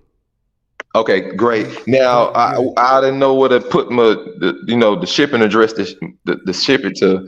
That's why I gave you my email address. Just okay, okay. That's what was in the back chat. And what I'll do is I'm gonna run it through. I'll run it through, and you'll get a confirmation. Email me. Put your email in the back chat for me, real quick. Okay, hold on. I'm gonna run everything through, and then I'll send it to you, so you'll get a confirmation as soon as we get off the stream. All right, cool. Now we can get back to the show. Yeah. Business. I like doing business. We like doing business. Well, look, if you create a product that helps the community, because Yoga, I don't know if you know this or not, but like me and Broken Blade, we've been doing streams every day. I've been doing a free heavy bag class. I just call it a heavy bag conditioning class. It's not very fancy. 2, 3 punch, 4 punch, 6 punch combinations, 10 rounds. I'm doing it free every single day. If you're not sure what to do, if you're not sure how to do, you can jump on. I'm having broadcasts all throughout the day. That is my gift to the world. I'm giving a free class every single day. So I'm selling the bag, but I'm giving away a free class. So, okay, so that price includes the class, and then you need to say that. So hold on, let me help you improve the sales. So when I first said, "Hey, I'm ready to buy this bag," get up and slap the bag. You should have told me that then. Yoga, along with this bag, you get free classes online at this time and such and such. You know what I'm saying? So, but that's why we're here. That's why we're here. You right. You're supposed to told me that off top. You're right. But here's and then I could have been like, you know what? I could get one of these for my dad, and he's 73. You know what? Because you sold me on the part about for the elderly, and I thought about it. I said, yeah, and the kids. Yep. The next part is I got videos because my dad is retired. I took him to Sasul. He's chilling in the middle of the day. He can go on to your live and hit the bag with you and get all his other buddies that's retired with him. Yep, that was the plan. So you gotta let that's up front. I got free video classes with the bag. You right. I'm still refining. I'm still refining the look and everything. But that's why I gave you that nugget. That's what I'm supposed to do. But I appreciate that, bro. And you know what? And it's another thing too. We all I'm not one of those guys that's like, look at me. You know what I'm saying? Like, I've never been one to be, I mean, obviously I'm doing this, but it's only because no one else is talking for us. No one else is speaking for us. I don't get a chance. I don't hear our voice that often. We need this. More men got to do it. You heard what I remember when Dennis told you to go ahead and start the channel, and you did it. I did. I was actually on that live. He told you, stop playing, stop all that, man. Get your mic, get right. I remember that live. I was on that live. I probably was traveling somewhere around the world. And now you see, man, and I don't do a lot of super chatting because I don't do a lot of super chatting myself. Not saying I don't like to support the brothers. I send you a cash app, a couple of dollars. But instead of me $100 super chatting and they taking a third, and we using their platform to get our message off, and they're against us. We know what's going on. They running parallel messages and perpendicular messages in their big media for years. Yeah. And they put these little things out and let us say something. So I'm supporting you that you're saying something. We need more brothers to say something. And it seems at first when you do it, it seems so independent. And, man, we on here just playing around. No, this serious. We getting laws changed, man. They stopping that divorce and getting that child support in one state in Kentucky. Why you think they did that? All the men online now. That's a fact. And they starting to see that, hey, we thought the men weren't going to get online. They weren't going to do all the TikTok and the X and the YouTube. They was going to leave the women and the kids. And now they saying, no, we in this mug. And so, yeah, that you're needed. And you're supplying a demand from the voice standpoint and from the heavy bag standpoint and the health standpoint. And I'm going to land the plane there. And I talk with the money. Yeah, no, I appreciate brotherhood that. with the money. Hey, brotherhood is golden. 100%. A lot of people talk the talk, but don't walk the walk. You know what I'm saying? And you've always been a. And I wasn't the first to buy the bag, but I'm gonna be the first to come on YouTube and have it in my gym and be training more time on it and have me some pretty little chicks in the gym hitting it. And I'm gonna be like, look, this is my brother bag right here, and on everybody live talking about it. And I'm gonna take it in the gym. Yeah. That's what I'm gonna do. Yeah. I'm gonna have it up there right next to the Fairtex bag and the Useless bag and the Everlast bag and the Mayweather bag. Yeah. I'm gonna have that bag right up there in the line. Yeah. I'm gonna show you. Hey, all love, man. I appreciate you. Real talk, man. Like I said, I didn't think that there would be something I would be able to do. I don't understand why brothers the bag ain't flying out the shelves. All you motherfuckers need to be losing weight, and what better way to go blow her back out after that day or earlier that day you went in on the bag, boom, boom, boom, boom, you went in knee, boom, you went in on something by yourself. So if you slip and fall because ain't nobody even see it. But what that's gonna do? That's gonna have your blood flowing good, have you moving, have you feeling right, and you're gonna blow some backs out. There you go. That's right. There you go. Hey, man, Yoga, you a real one, dog. You a real one.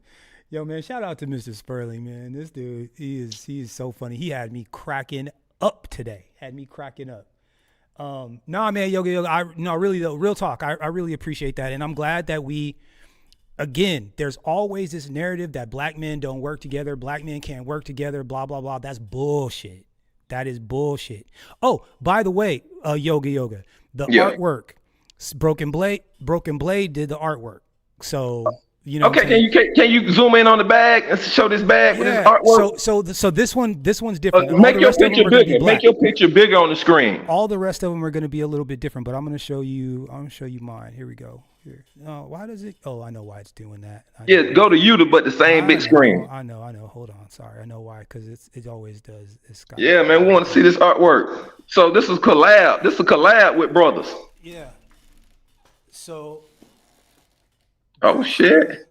Broken Blade, you sure you ain't seen no pictures of me training on YouTube over there in Thailand, and you took a picture of me and put it on the bag? That's funny. Nah, but man, I like those red spots on the bag. They give target points to hit and knee, and that's what you need. Yep. And when the bag start to swinging, you can still try to hit that red dot while it's in motion, just like if somebody trying to evade your punch. So I like that artwork on there. Absolutely. And the new ones, places. The new ones are better, Yoga. The one that you're gonna get, I ghosted a boxer on the bag, and you did. And there's 7 dots. Not can you 4. Can you sign my bag right up at the top where it won't be getting hit and wear off? Can you sign it up there at the top? Oh, it's coming from your manufacturer. It's coming from the manufacturer, but hold on, don't worry. We're gonna meet in person and do some collabs in person, and you gonna sign it in person. I'm gonna come see you for real. So yeah. We're gonna. I'm gonna go see every single one of y'all. I'm gonna come see for real. So, we're gonna do a exercise, a boxing meetup. We're gonna do a YouTube, and we're gonna have that a part of the enclave. I'm gonna talk to Richard Mack. I just talked to Richard Mack earlier this morning. We talk every day. Tailor-made dreams, all the passport bros, BMT. I'm talking to them every other day. I'm in the West Side chat group, and it's 3,000 of us in the chat group. So, Jesus. And I run one of the chat groups. So I talk to them every day. So we're gonna implement the brother meetup, dealing with the sports, the boxing, the Muay Thai, and add that into the conclave, add that to the Zoom Fest and these other things, and boom. And now we're gonna have products to sell to the brothers. Also, Absolutely. You already doing the classes, and we're gonna weave this on into what this good thing we got going. Absolutely. Because bro, we do the fitness is key. The fitness is key. We gotta make sure all of us are in shape. We gotta, as a group collectively, we gotta make sure that we're all in better shape for sure. And that again, this to me was the most logical thing for me to do. That one, I can a viable business, but two, being able to contribute to the community that we've started. You know what I'm saying? So I'm all about that. Here, real quick, because we were talking about him, and Uncle D had me cracking up. So I'm gonna play a clip. If you guys aren't already subscribed to Mr. Sperling, make sure you guys get over there and subscribe to my man.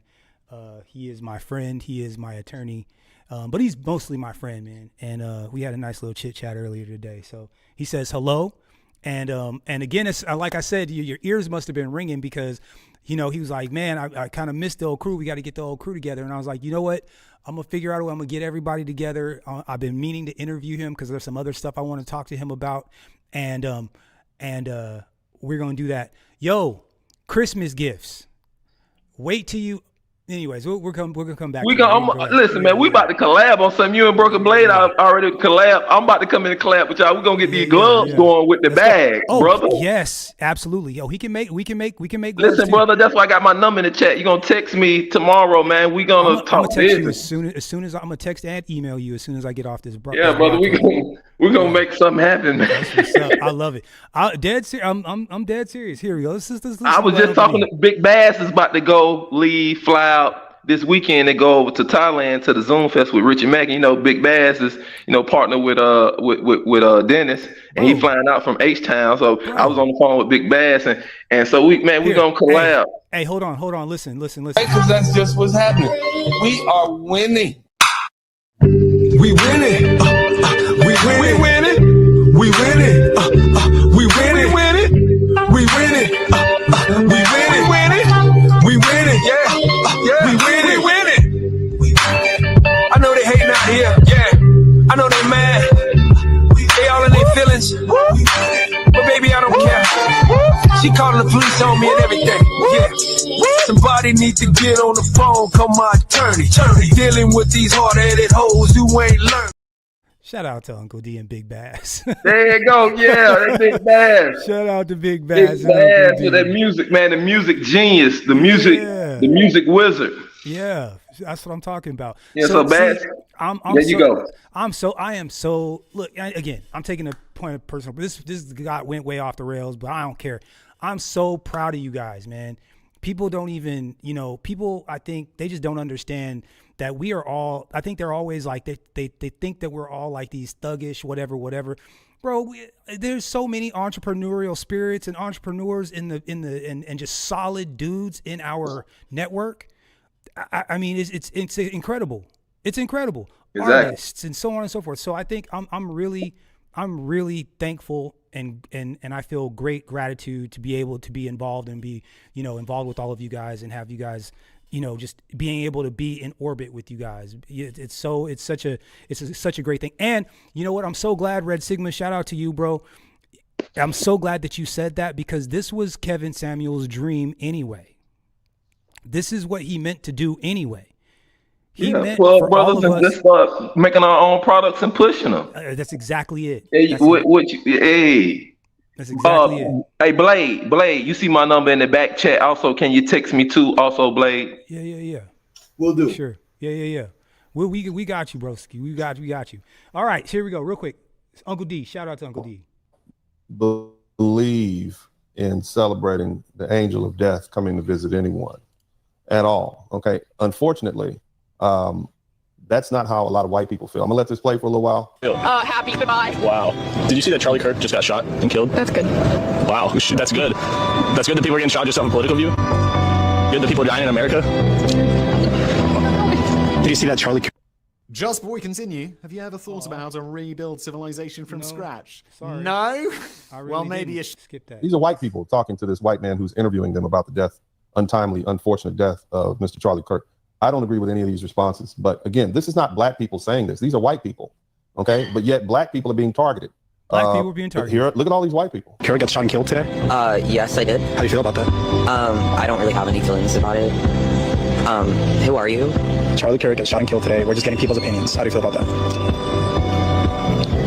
Girl, someone had to do it. And that's how I feel at this point in time. But I appreciate your honesty. I truly do. So you said someone had to do it. yes. Try not to get all pulled up into that, but he was a misogynist. He was a disgusting person with disgusting beliefs. So if you had a magical wand, a magical button that you could press and keep him from being assassinated, would you press that? No, I think things happen for a purpose. And if that's how his life was ended, then that's how it was ended. So. Charlie Kirk got exactly what he had been advocating for. I'm not endorsing it. All right. So, again, as I said, these are white people doing this, but shout out to Uncle yet and still, for whatever reason, black people. Whether we're talking about HBCUs, or whether we're talking about the threat on black students at NYU. University is doing nothing. This is the threat that was. Okay, now this is the part I really wanted to get to right here. Now, again, Broken Blade, I thought it was just interesting that we just seem to be taking all these arrows from both sides, and we are not involved in any of the shenanigans. None of it. Shout out to Braxton. What's up, brother? Received to NYU, specifically specifying that they are targeting black students and saying that the attack will happen today. Attached to that email was a 4-page manifesto explaining that black people are dead weight and, horrible for society. Another page showing the weapon that would be used. Another page and the specific reason why NYU black students will be attacked. And this is the absolutely disgusting response email that NYU sent out, not specifying that it was an attack against black students. It's as a racist threat, not a hate crime. We're taking the matter seriously. We immediately get in touch with the NYPD and FBI, but then say there is no conclusion by any law enforcement that the threat is credible. A genuine emergency, or if you detect anything that relates to this threat. Broken Blade, remember I was talking earlier about how we can't defend ourselves? And it's like we're not looked at as regular people, so threats to us don't seem to be like regular threats to other people. Like they just don't get, it's like threats to us don't look the same. They don't, it's like, oh, well, you can just threaten these people all you want. No one's going to say anything. Basically saying this isn't a real threat. I saw this email first. This was sent out to all NYU students, and I completely disregarded this email because we get campus safety alerts all the time for robberies, theft, things like that. And I didn't realize this was a direct attack against black students because it doesn't say. I later saw this email and a manifesto that circulated among many students because it was sent to the NYU admin and they didn't share it with students, but a grad student luckily sent it out to the Black Student Union and other black organizations saying, here's what's happening, please be safe. Upon receiving this, I immediately left class, called an Uber to leave the Lower Manhattan area because it did not specify exactly where at NYU this would be occurring. And I notified my teacher and classmates. Teacher had no idea. So if you are in the Lower Manhattan, NYU, at New School, Cooper Union, any of the universities area, please leave now. If you're a black student, because this is a direct attack on black students. NYU, this response is completely unacceptable. You do not care about the safety of black students, especially when this is your response to a white minority being attacked. They immediately call it a hate crime, send out several alerts, and make sure to say, I express my outrage and condemnation of this disgraceful anti-Semitic misconduct. And you can't even say this is towards black students. And you know what, Cody, thank you so much for saying this. Okay, look, here's what I would like. And this sounds crazy. This might sound crazy, but look, I said this earlier and I'm going to keep saying it because I don't hear anybody else saying this. And this is important. This is really important. Do not let these people suck you in to some sort of a knockdown, drag out thing. You be short with these people. Don't let them get you out of your body. Do not let them get you out of your body. Don't let them turn you into a piñata. Don't give them a reason to lock you up.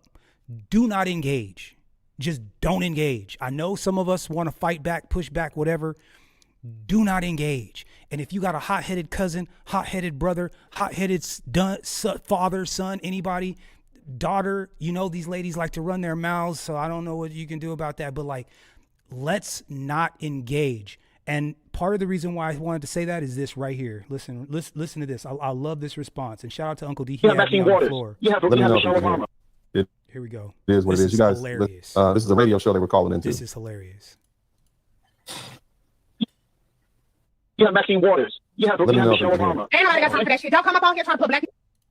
Listen. You have Maxine Waters. You have Michelle Obama. Ain't nobody got time for that shit. Don't come up on here trying to put black people in this shit. What happened to Charlie happened in white Utah with all white people. Why are you talking about black people? That's true. Don't talk about no motherfucking black woman when Charlie Kirk was gunned down in white ass Utah. Don't come up on here with that shit. Don't come up on here with that shit. Talk about white person. Do not bring black women in this shit. Black women ain't never been nobody's motherfucking ass shooter. We ain't never had nothing to do with that shit. Don't have no motherfucking black woman's name out your mouth. Open up Charlie Kirk. Now what? Go ahead. Yeah, I came out to 110 pounds. I was a big baby. That was said. She said, "Move on. Let's do it. Move on." I like her. I like her energy. Now open up Charlie Kirk. Now what? Go ahead. Look at that over there. Look at it. What the fuck does a black woman have to do with goddamn white ass Utah? The only black woman I know was married from real fucking housewives in Salt Lake City. And shit, goddamn rich. You right. Let's be clear. Go ahead. One of the most outspoken critics of the Iraq War. To even make the comparison is just ridiculous. Yeah, don't go that shit. That's what I'm telling you, these motherfuckers. I'm gonna just say this. Wow. Okay, you see how that sister stood up and she jumped right in his chest? You really don't get that with other races of women. And brothers, I know. Now, Uncle D, I'm gonna have to disagree with you on this one, but okay. I know, right? I get it. Right? We mad at each other right now. But the truth is we're better together and we need each other, especially in times like this. This is what our culture is built for. Together, we're better. Okay? Not these aliens. Were they Klingons? Nah, not with these Klingons. That's the only thing with the attorney. When he talked like that, I say, well, Dennis, you have a woman that's want to be a wife, want to be a mother. See the importance of that and see the future benefit, the delayed gratification, and where it'll take her 20 years from now. And he's already rich. So she yeah. And when he's saying that, well, it's better together. You got to look at it. We're talking about that's only 20% of the 15% of the women. 80% is not that. That's a fact. So that's my thing with that. That's what we have some ideology differences. Yeah, that's not 80% of what's going on, and that's not 80% of what's coming out of college, and that's not the bulk of women. No. So that's not to me, that's not the answer for the young men who don't already have kids and is not already married. See, I already went through that, and like I'm on Uncle D level, Dennis level when it comes to that, and went through that and went through the court system and all that, and found out what the real laws and what the real deal is. So rich. For the young man, for the generation that don't have kids, that's not going to work for them. We got to start, and that's one thing, and I'm going to push. Well, what's the solution?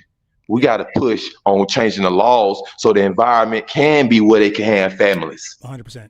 And not just saying, well, we still got to be together and be better together. Nope, we got to change the environment so we can have, so our sons can have that and not have to go through all this 50 prenups and working out a trust and this in your mama name, like all these athletes and stuff and everything and everybody else name just to try to have a baby, have a family and a nuclear family. Brother, it is dangerous out here. Yes, so we got to change the environment with the laws, not just we still got to be together. That's so I'm on that. So, and we got to do like what's going on in Kentucky. Now we got to get these other states. We got to start coming together as men, putting some money behind that, and getting on these lawmakers of putting all people up there in the law and putting pressure, like these shows and what we're doing, talking on these public platforms. Landing my plane there. Amen. And you know, I believe in Kentucky the divorce rates are already down.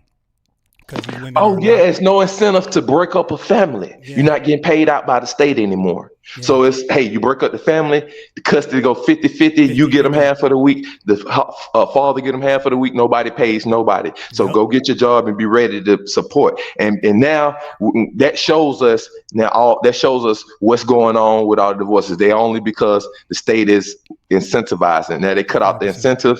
Now you see it, what happens. 100%. So basically our government, our lawmakers, executive director that started this whole child support thing is executive director by the president. Congress didn't vote on this and nobody voted on this.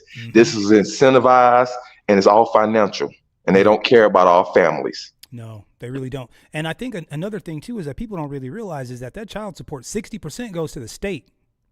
So all this mess you talking, 60% goes to the state to cover all this other stuff. It's not even the dollars don't even make it to your kid, which is crazy. And then the mom is still spending money on purses and getting her nails and hair did. Were you gonna say something, Braxton? Looked like you were gonna chime in. Yeah, I agree with D. Yeah, we need to be with them. We're gonna be better together once we get the law environment right, so we could not get taken advantage of, and then we get with them and just get split up anyway. Yeah, 100%. 100%. It's not conducive to starting families. And Uncle D, like I said, Uncle D is rich, so he's like, look, you can come in and you can get on my bandwagon and we can do a thing, or you could just leave and take what you came with. And it's in her best interest to stay because she likes the situation. She likes him. Kid situation is cool. Whatever. She fit herself in. And you know how you remember? I look at Deion Sanders. He was paid. He was rich. And in the prenup, he made it where she get $1 million. And in the end, what she did, took the route to get the prenup. She's like, I walk away with the $1 million then. Yeah, that's crazy. So to me, being rich, the finances don't change it. The only thing that we finding out, the only thing that saves them is if it's in their mother's name or in the trust name. Yeah, trust. Yep. We find out with Akon and the soccer player and all these chicks and all that from the beginning been going to in their parents' name. Yep. Other than that, it's nothing stopping them. Nope. So what got to stop is the real stopper is, well, we got to change the law back then. Yep. And what gives total proof to that, credence over everything, proof, Kentucky, recent. Kentucky. Yeah, you're right, 100%. 100%. Braxton, you said you were gonna say something. Were you gonna jump in? I think you had something. Yeah. So, yeah. Well, I was letting y'all talk. As y'all were talking, I typed it in the back check, but now I'll say it out loud. Yeah. Also about Kentucky, the white conservative Christians of Owsley County, Kentucky, are the most food stamp welfare WIC SNAP government assistance recipients in the whole entire country per capita. But it's not just there too. It's also areas like in Nebraska, Wyoming, Kensington, Philly, in Appalachia, parts of Alabama, Mississippi, Texas, and here in Louisiana. So white people are on those programs per capita than any other group here in America. Yeah, amen. See, but they don't want to hear that. They don't want to point that out in the media, right? Because the welfare queens got to be melanated. So you know what? Again, it's all propaganda. I'm glad that we are pushing back on some of these things. That Steven Crowder video, there's a lot of people that were pushing back on that. Shout out to Medium Man. He did a video pushing back on that Steven Crowder thing. And so I'm glad. And again, Broken Blade, what I tell you, Broken Blade, I said our instincts are good, bro. Our instincts are good. You're like 2 or 3 days ahead of everybody else. I'm so glad that the responses that I've started to see from that video are exactly what, it's like, wait a minute, brother, like who are you threatening? Like we ain't ever seen a pile of angry white people before. Like who are you threatening? Like you ain't scaring nobody, Well, but they think that that's effective though. Go ahead. Well, whatever Crowder or anyone else like has to say is not effective, but especially for Crowder's case, because me just recently learning that he's not even American. He's a Canadian boy. Yeah. So but still, I never took anything he said seriously. But with him not even being from this country, so anything he says is dismissive pretty much. Which again falls right into what I was talking about earlier. It's like how all of these people that are not even from here think that they can speak on black people from here. It's like, yo, what in the hell makes you think that you can open up your mouth to say anything about us? But it's because they think they can, because we seem to be everybody's punching bag. And it's I knew, but because this is a novel time, guys. This is a little bit different than every other time because one, we do have the opportunity to through the media push back on some of these narratives. And even though there aren't any politicians that are speaking for us, none of them, not a single politician has stuck up for black people at all. Not any of the congressional black caucus, not any of these, mayors or whatever. These people, man, there's been so many young black men that have been found hung in trees over the last couple of months. And I haven't heard a peep out of any of these people. They're running up in our houses. I mean, look, ICE is doing what they're doing, but there's a lot of us that are getting caught up in this bullshit. There's a lot of us that are getting caught up. There is. And we can't pretend that, these dudes ain't heavy-handed. There was an NFL player that lost his life in custody recently from the Tampa Bay Buccaneers. I haven't gotten a chance to go through the whole story yet, so I'm not going to really speak on it because I don't know. But again, why what happened that he needed to lose his life in custody? Especially someone that, I'm sure he might not be big rich, but he's wealthy enough. He plays in the NFL, so he's got a couple dollars in his pocket, so how is that guy getting taken off the playing field? I don't know. Anyways, look, man, I'm gonna go on ahead and shut things down. I'm gonna try to keep it up under 2 hours. Braxton, is there anything that you would like to say or say to the brothers before we get up out of here? And I'm gonna go to Yoga, and then I'll finish with Broken Blade. All right. Anything that we covered, anything that's on your heart, anything you want to say? Yeah, sure. Well, once again, the panel it was good, cool, lit, and informative, and I'll be on the next one whenever you drop the StreamYard link. Excuse me. And for the current state of the country and the current state of the social dynamics here in America, so just stay aware, stay alert, and be informed, stay informed. And as for the diaspora war, as for the diaspora wars amongst Africans against FBAs or vice versa, I would say for the non-American black people that came here to America, and if you have the misfortune of going through, getting picked on, made fun of, even bullied, growing up now, with that, all of us here will say that, okay, we're sorry that did happen to you, and yeah, that is messed up at a point. But when it comes to, but all I'm saying, when it comes to FBA culture, it's just part of the Black American culture. They make fun of things and people. You get picked at and talk about and joked around with. So now sometimes it's just for fun, it's just for fun and jokes. And other times it can be because somebody might genuinely dislike you or even hate you. Hey, it goes on, it happens. But if I want to learn how to roast somewhat, I would say to take cues from what's his name, from Michael Blackston. Got you. Yeah, go learn from him. Yes, that's a fact. Yoga, man, what's up, bro? Thank you so much for coming up, man. Anything that you want to leave the people with before we get up out of here?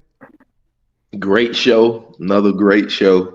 Glad I came on. I'm so glad to see you. Yeah, good, positive. Everybody brought value to the show on the panel. Chat banging.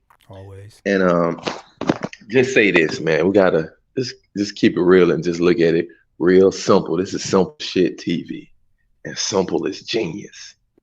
Simple is genius. The Most High ain't make it all algebra. Simple is genius. People are deflecting. Them people deflecting like a MFer. Ain't no way you gonna come and say because somebody cracked jokes on you at school, you saying all this stuff publicly now when you see what's going on. Ain't no way I can go against my brother and tear him down and see the people who made my homeland and slave my people back home made conditions so bad that my mom and daddy came to this new land where I'm at. And the same people who made it bad at home and enslaved us at home and trampling and oppressing us at home, they run it here in this new land. And they allowed my mom and dad to come here. And I see they doing the same thing to the people of this homeland that look like me that they did to my people in my homeland. And because I was Joan in school and I felt bad because I wasn't of the culture and I was outside and I didn't know how to roast and joke and be funny. Now I'm going to help the same people that made it while I'm in America and my people had to flee the homeland. I'm going to help them tear down the people and do the same thing that was done in my homeland. See, we the last to be conquered. Yeah. And we got to realize this is a black man. Ain't nobody else talking like us on the planet. Nope. See, that's why we special. Tell me who else talking like us on the planet. If they are, they imposters because they got a government behind them. Yep, that's a fact. See, I can start talking, and people think that I'm just be talking and not talking facts. No, I'm not talking off of what I heard. I'm talking real, true facts. No other group of men on the planet talking the way we talking. They're imposters because they have a government behind them, and they shouldn't be talking. That means they should be successful, well, and having well-to-do families and sons on the way. Yep. And that's why you see these guys the Anglo guys here in this country. That's why we see them crashing out, because they don't have nobody to blame. That's a fact.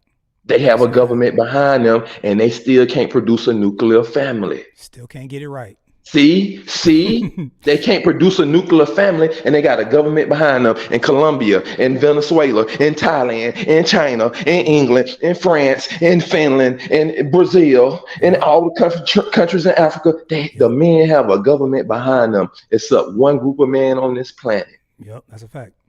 And that's why we MF special. We rocking without a government behind us. Yep. What the F you think? What you think?